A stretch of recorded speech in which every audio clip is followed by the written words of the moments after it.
चीन के अस्पतालों में मरीजों की भारी भीड़ हो गई है। कोरोना से भी ज्यादा खतरनाक एचएमपीवी को बताया जाता है और ऐसी भी खबरें हैं कि एचएमपीवी की वजह से लॉकडाउन लगेगा।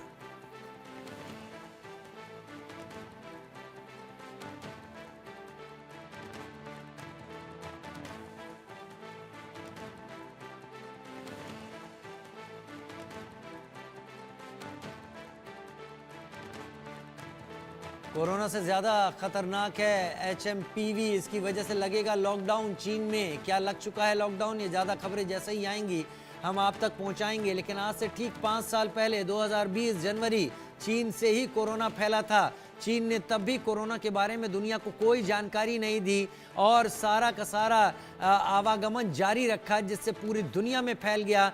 चीन ने इसमें कोई सहयोग भी नहीं किया। क्या एक बार फिर चीन दुनिया को घुटनों पर लाने की तैयारी कर रहा है एचएमपीवी के जरिए?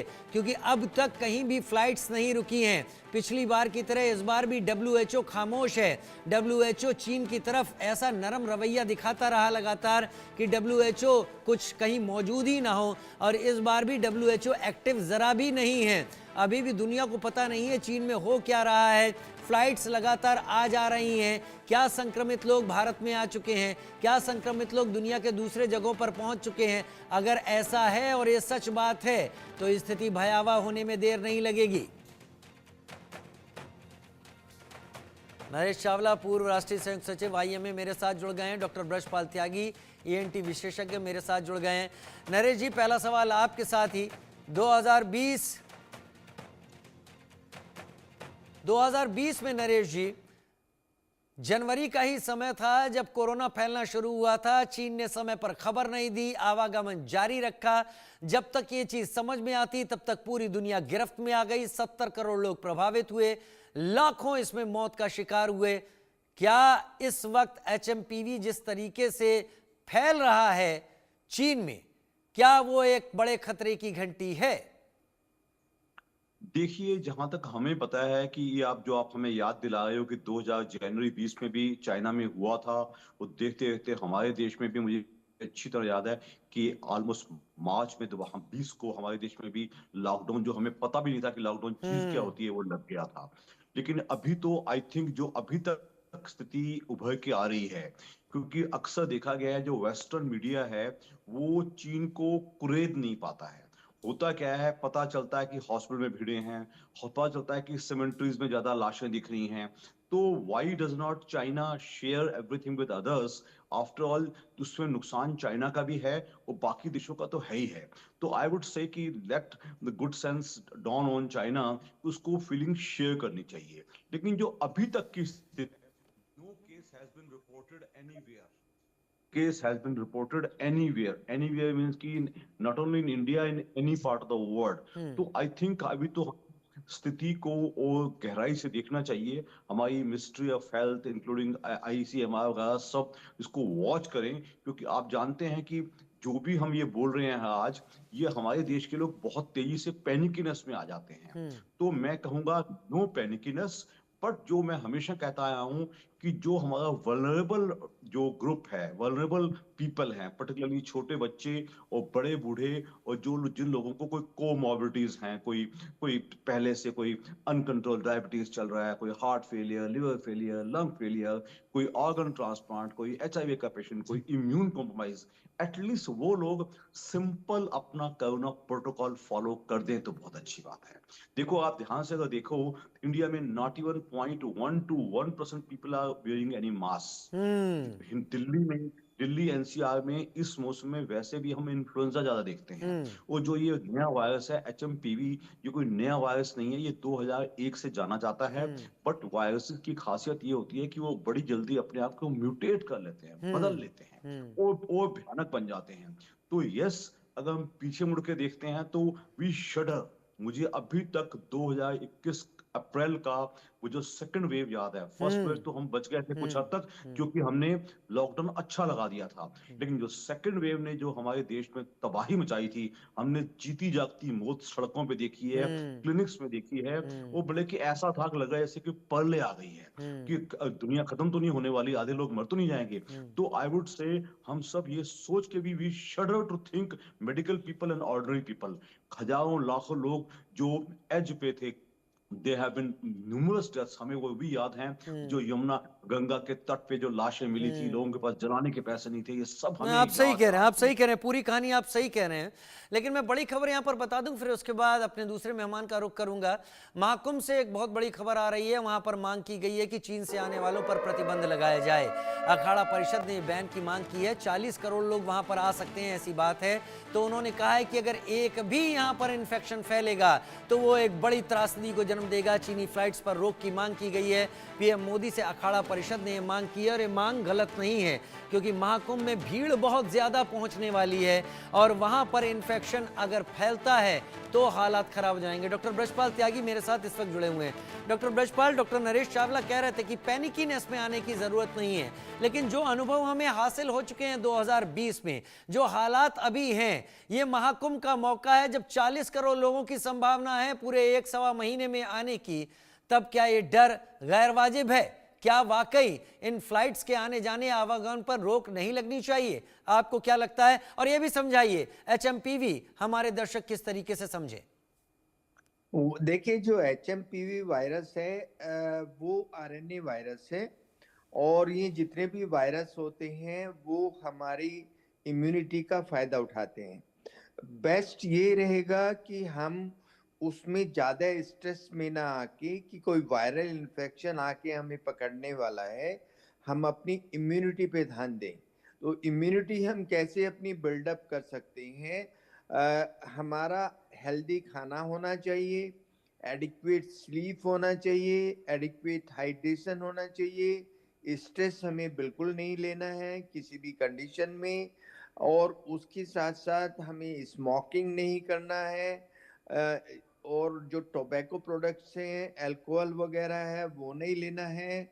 जितनी भी कोविड प्रोटोकॉल हैं उनको मेंटेन रखना है। अभी से शुरू कर देना चाहिए सबको।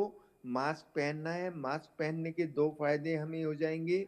एक तो जो अभी एनवायरनमेंट में पोल्यूशन है उससे हम बच जाएंगे, और उसके साथ अगर कोई वायरस आ भी रहा होगा तो उससे हम बच जाएंगे। और जो आपने फ्लाइट वाली बात की है वो बिल्कुल जायज़ है। जो भी हमारी फ्लाइट चाइना से आ रही हैं, या जो जो चाइना से कनेक्टेड कंट्रीज हैं, उनमें फ्लाइट की रेस्ट्रिक्शन होनी चाहिए, और एयरपोर्ट पे उनका टेस्ट होना चाहिए। एयरपोर्ट पर उनका टेस्ट होना चाहिए।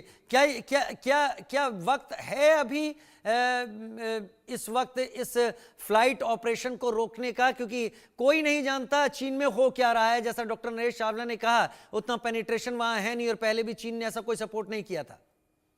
नहीं, देखिए, अगर कोई इस तरह की न्यूज मिलती है, और हमारे देश की इंटेलिजेंस बड़ी स्ट्रांग है, ऐसी बात नहीं है, तो इंटेलिजेंस के जरिए हमें सब कुछ पता लग सकता है, और अगर ऐसी कोई न्यूज है तो उस पर हमें रेस्ट्रिक्शंस लगाना चाहिए। उस पर हमें रेस्ट्रिक्शंस लगाना चाहिए। डॉक्टर नरेश चावला, इसके सिम्टम्स क्या हैं, और क्या इसकी कोई वैक्सीन है? क्या इसकी कोई दवाई है जिससे इलाज हो सकते हैं, या सपोर्टिव मेडिकेयर से ही इसको ठीक किया जाता है?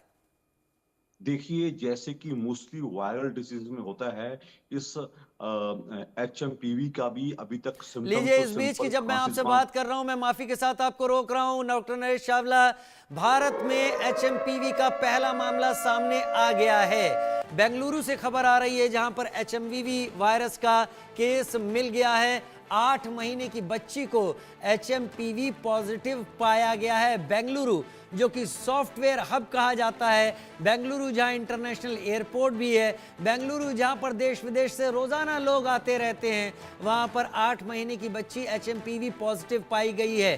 क्या ये अकेली 8 महीने की बच्ची ही है, या और भी लोग जो इसके संपर्क में थे, इसके माता पिता जिनके संपर्क में थे वो लोग? ये कई चीजें अब हमें सोचने पर ज़रूर मजबूर करेंगी। मैं इस शो को शुरू करते वक्त ये जानकारी हमारे पास नहीं थी, लेकिन इस बीच में जब मैं बात कर रहा था डॉक्टर नरेश चावला से, मेरी पीसीआर टीम ने इस खबर को फ्लैश किया, मेरे आउटपुट के सहयोगियों ने फ्लैश किया कि 8 महीने की बच्ची HMPV पॉजिटिव इस वक्त हो गई है। डॉक्टर नरेश चावला, अब आप अपनी बात पूरी कीजिए। क्या वाकई अब रूट पता करने की ज़रूरत है? ये बच्ची कहाँ से है, उसके माता पिता, क्योंकि खांसने, छींकने, टच करने से, कपड़ों को छूने से भी जो इस्तेमाल कर रहा है संक्रमित व्यक्ति, उससे भी फैल सकता है। तो देखिए, ये जो आपकी लेटेस्ट खबर है, आई थिंक इसको हम सब, हमारे जो देश के स्वास्थ्य अधिकारी हैं, हेल्थ मिनिस्ट्री है और ICMR और इवन जो हमारे इंडियन मेडिकल एसोसिएशन के डॉक्टर्स हैं, 4-5 लाख दिन रात पेशेंट्स देखते हैं, तो हम देखने के लिए मजबूर हो जाएंगे, सोचने के लिए कि क्या और किया जाए। ये फर्स्ट केस जो इंडिया में आ गया है, ये बहुत चिंता का विषय है, लेकिन मैं फिर भी एक ही बात कहूंगा, in India we always get more panicness than disease. उससे कहीं अच्छा है कि हम कोविड प्रोटोकॉल फॉलो करें। आप कह रहे हैं कि यही सेम स्थिति 2021 जनवरी में हुई थी, वेस्ट बंगाल में इलेक्शन भी चल रहे थे और कुंभ भी चल रहा था, उसके बाद अप्रैल में जो हुआ था हम सब अच्छे से जानते हैं। तो I think panickiness no, but corona protocol, जो मैंने पहले भी कहा, जो 10 साल से कम के बच्चे हैं और पर्टिकुलरली जो सीनियर सिटीजन 60-70 प्लस के लोग और जिनको की कोमॉर्बिडिटीज हैं, उनको एकदम कोरोना प्रोटोकॉल फॉलो करना चाहिए। अब जैसा कि मैं पहले बोल रहा था, एज ऑफ नाउ मैं कम्युनिटी में देखता हूं तो जो N95 मास्क का इस्तेमाल है वो ऑलमोस्ट 0.1 या 1% भी नहीं है।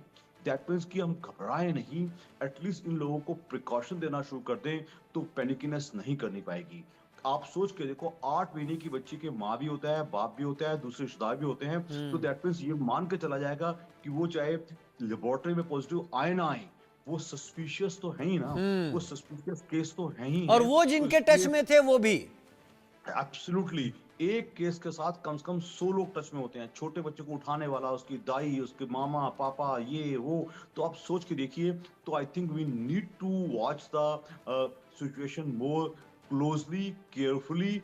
लेकिन फिर भी मैं एक बात कहूंगा, अभी तक कोई ऐसा मत सोचिए जैसा पिछला हाल हुआ था, ऐसा नहीं होगा। लेकिन मैं एक बात बार बार इंडियन अथॉरिटीज को ऐलान करके कहूंगा, दिल्ली NCR में, दिल्ली में इलेक्शंस होने वाले हैं, रोज हजारों की मीटिंगें हो रही हैं, प्लस आप कुंभ बता रहे हो, 40 करोड़ तो कम ऑलमोस्ट 50 देश उसमें आ जाएंगे 40 करोड़ में। कहने का मतलब इतना बड़ा जमघट, उसके लिए खाली ये कहना कि चाइना से फ्लाइट रोक दो, that plane may not be sufficient.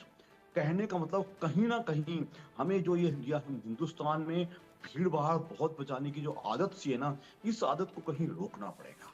पिछली बार भी मुझे याद है, जो इलेक्शन मीटिंग्स हुई थी, कुछ इलेक्शन मीटिंग्स वर्चुअल मोड में हुई थी, लेकिन लोग रुक नहीं पाए थे। जब तबाही शुरू हो गई कोरोना की, कोविड-19 की, सब लोग अफसोस कर रहे थे, ऐसा क्यों हो गया, वैसा क्यों हो गया। सो दोबारा से कहूंगा, पैनिकीनेस नो, प्रिकॉशंस यस, मास्क का इस्तेमाल, भीड़ भाड़ ना करने का इस्तेमाल, प्लस जनरल हाइजीन, और जैसे कि डॉक्टर साहब बता रहे थे कि थोड़ा सा हमें अपनी इम्यूनिटी से लड़ना चाहिए। मुझे, मैं बता दूं, अच्छी तरह याद है, मैंने कोरोना प्रोटोकॉल में एक दिन भी अपना क्लिनिक बंद नहीं किया था, हालांकि लाखों क्लिनिक्स बंद थे, लेकिन हम काम करते थे। क्यों? हमें मरीजों को हमारी जरूरत भी होती है।